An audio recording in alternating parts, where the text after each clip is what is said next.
Welcome back. Today on the show, we are starting a new segment dealing with timely legal matters.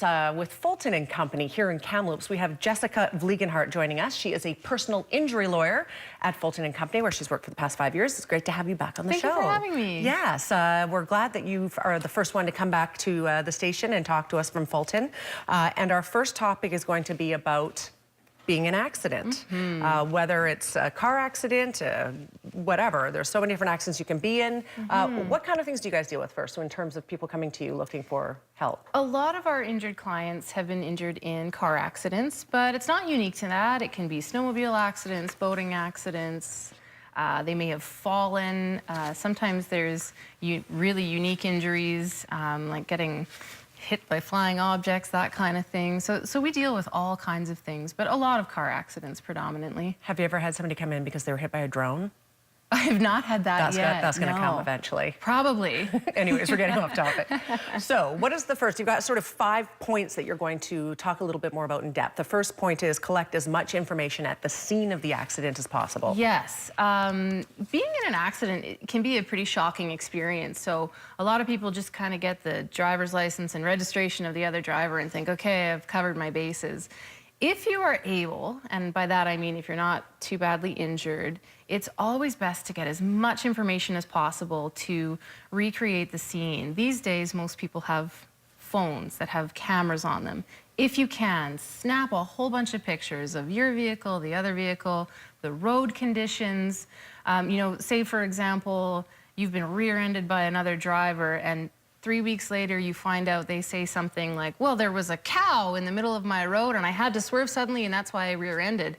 If you took, you know, some good pictures and took notes of what was at the scene, you can confirm or deny that and say, oh, there was no cow. What on earth is happening here? Or, yeah, there was a cow. I saw the cow. I got a picture of the cow. So my advice is always, if you're able, really take some time, snap a bunch of pictures, make a note of the temperature especially. You know, we deal with bad weather in Kamloops. Was it -5 and snowing, or was it +5 and pretty clear? These all come into play later on. And you have to be your own best advocate, because at the scene, somebody like you or, you know, somebody, a first responder's not going to pull you aside and say, here are the things you should do. Exactly. So as much as you are able, try to advocate for yourself. If there's RCMP involved, get a name, a file number. More information is always better. So your second point is report the claim to ICBC using the dial a claim number. Yes, this is another key one.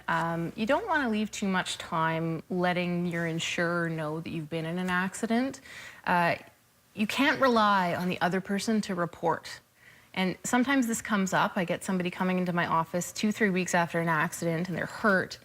And I say, well, did you report it? And they say, yeah, I just haven't gotten around to it yet. I thought the other person was going to do it. And then I put a call into ICBC and they say, we haven't heard any of this. How do we know an accident happened? The RCMP didn't attend. And then I have, or we, the clients and I, have a bit of an uphill battle, sometimes convincing the insurer that an accident actually happened. So my advice is always let them know that the accident happened, but be very careful about giving a statement. Insurers all have the same goal, whether it's ICBC or your house insurance. They want to minimize their payouts. So when people give statements over the phone, it can be sometimes misleading. Sometimes people are shaken up or they're in shock. So just report the claim, say it happened. If they ask for a statement, say, you know what, I'll get back to you. And if they insist on it, it's always better to sit down, put it in writing, proofread, make sure it's super accurate, then send it in. Absolutely, because that can work against you if you say something that isn't entirely accurate because you're shaken up at the time. Yeah. And of course, the next big one is seeking professional medical help. Yes, this is another, well, very important tip, especially in Kamloops where a lot of us don't have family doctors. My advice is always get into a clinic, get into your doctor as soon as possible. I have a lot of clients who you know, their injuries and pain come on kind of the next day. You know, they're in an accident and they go, oh, I'm mostly okay. I'm just going to go home, take some Advil.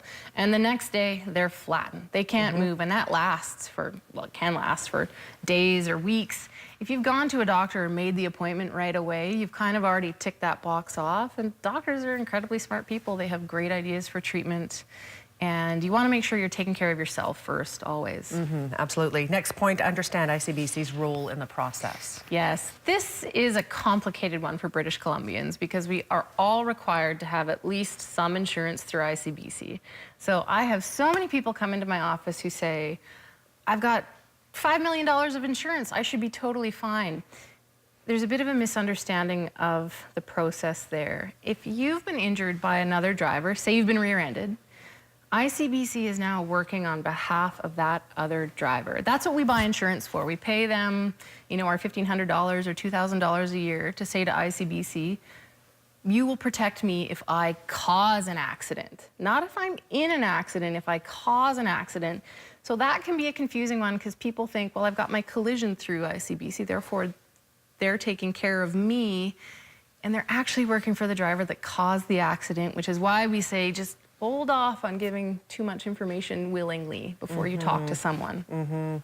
In BC right now, how much can you buy any private, or is everything through ICBC? The first $200,000 or $250,000 has to be through ICBC, and then you can go private. So you can call one of those other insurance companies to get your liability or over $200,000 or $250,000. Your collision comprehensive, that can all be private. Okay. And then finally, seek advice from a lawyer. That's where you come in. Yes, that's where I come in. I always recommend people to give a lawyer a call, regardless of whether they think they know the process or they're brand new and confused. The vast majority of personal injury lawyers will always do a free consult. We're friendly, we're easy to talk to. I can't recommend it enough because every accident has very unique circumstances. So this is all quite blanket advice that may work great in a rear ender, but if you're in a snowmobile accident, different things may apply. If the car that hit you is from Washington State, different set of rules apply. If it's from Alberta or Ontario, it gets quite complicated quickly, so I strongly recommend always giving a lawyer a call. There's no charge the vast majority of the time, and we're always happy to help because we want to see people just taken care of.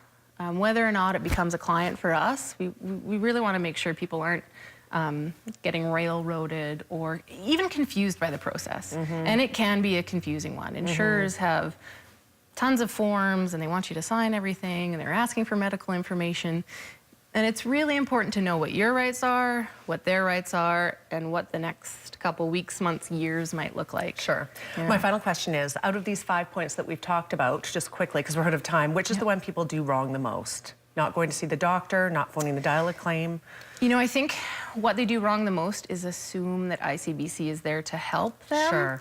And then it's not too late, but they get quite far down the process. They disclose a bunch of really confidential personal information, and then they find out that ICBC isn't there to help them, and then they feel quite violated. So that's the one that I really warn people about.